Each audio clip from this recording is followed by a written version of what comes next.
Bismillahirrahmanirrahim. Recently, Mr. Carson, he made some remarks against Islam and Muslims. I would not advocate that we put a Muslim in charge of this nation. Mr. Carson, many of the things that you take for granted, they were actually developed by the Muslims. So Mr. Carson, here are the top 10 reasons that why you should not despise Islam and Muslims, but you should love and you should thank the Muslims. Let's go with reason number 10, and you're product of the Yale University. But before Yale into the picture, the oldest continuous university, Mr. Carson, according to the Guinness Book of World Records, was developed by the Muslims.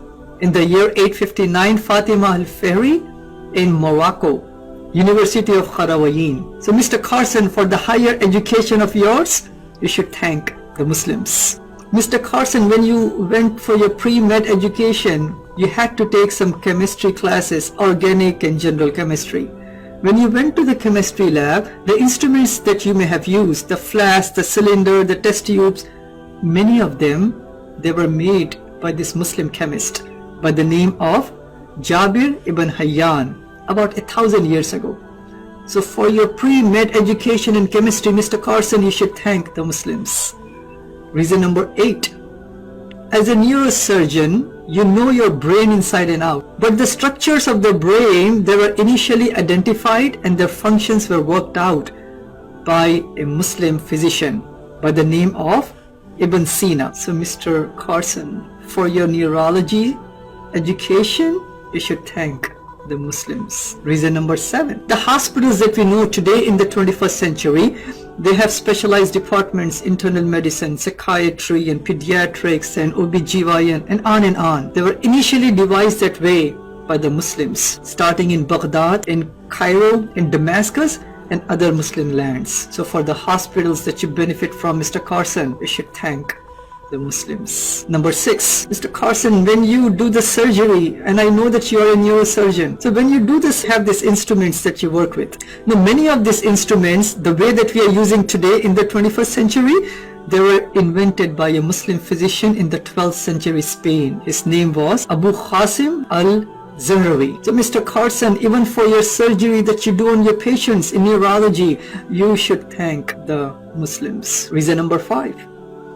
Mr. Carson, when you go and see your patients, take their vitals and know what is wrong with the patient. You write them a prescription. They take the prescription to a pharmacy. Pharmacies, as we know of today, they were first built by Muslims. According to the International Journal of Pharmacotherapy, the very first pharmacy in the world was built in Baghdad. So for every single prescription that you wrote and every single patient that you benefited, Mr. Carson, you should thank the Muslims. Number 4.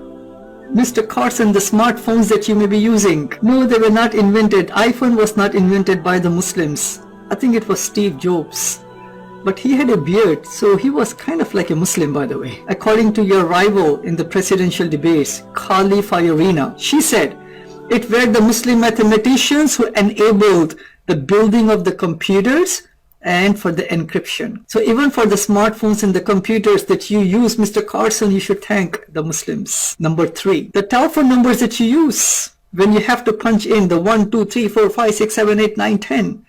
Now these telephone numbers or these numerals, they're not called as American numerals or the European numerals or the Roman numerals. These numbers are called as the Arabic numerals.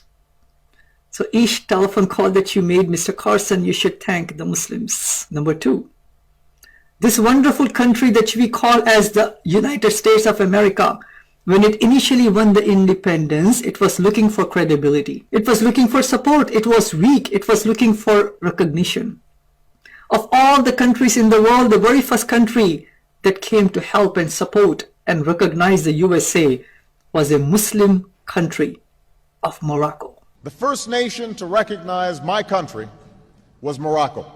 So for United States of America, Mr. Carson, you should thank the Muslims.